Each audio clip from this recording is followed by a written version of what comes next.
ہاں، کبھی کبھی ایسا ہی ہوتا ہے کہ ہم ٹوٹ جاتے ہیں، بکھر جاتے ہیں، بلک اٹھتے ہیں، اور پھر وہ اللہ ہی کی وفا تو ہوتی ہے جو پھر سے تھام لیتی ہے۔ خوب جان لو کہ اللہ زمین کو اس کی موت کے بعد زندگی بخشتا ہے۔ جب آسمان سے پانی برستا ہے تو زمین پر پھول اور غنچے کھلتے ہیں، اور جب اللہ کی محبت یا خوف سے آنسو جاری ہوتے ہیں تو اللہ کی رحمت برستی ہے۔ عمل کا دار و مدار نیتوں پہ ہوتا ہے۔ اگر اچھی نیت سے تنکے اکٹھے کریں گے تو گھونسلہ بنے گا، اور بری نیت سے اکٹھے کیے ہوئے تنکے آپ کو جھاڑو کے سوا کچھ نہ دے سکیں گے۔ مجھے یہ طلب بھی نہیں ہے کہ اللہ والا بن جاؤں یا بزرگی مل جائے۔ میری دانش میں انسان بذات خود ایک عظیم مرتبہ ہے۔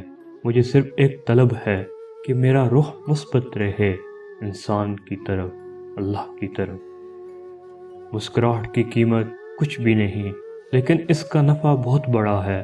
یہ ایک لمحے میں گزر جاتی ہے، لیکن اپنی میٹھی یاد ہمیشہ کے لیے چھوڑ جاتی ہے۔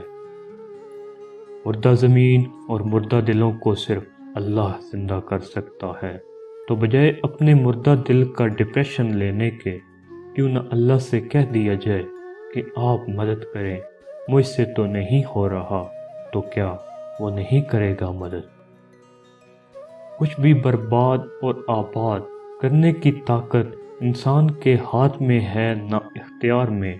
حکم کن اور عمل فیکون رب کی خوبی ہے، اس کے بندوں کی نہیں۔ بعض اوقات کچھ چیزوں، کچھ لمحوں اور کچھ لوگوں کی اہمیت کا اندازہ اس وقت ہوتا ہے جب وہ فقط یاد بن جاتے ہیں۔ اپنے کسی پیارے کو کھونے کا غم بہت شدید ہوتا ہے، لیکن یقین مانیے اپنے آپ کو کھونے کا غم ناقابل برداشت ہوتا ہے۔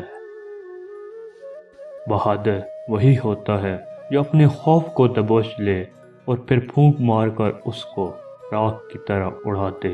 خوف سے بھاگنا مسئلے کا حل نہیں ہوتا، خوف کے اندر غوطہ کھانا اور پھر اس سے نکل آنا انسان کو اصل آزادی دیتا ہے۔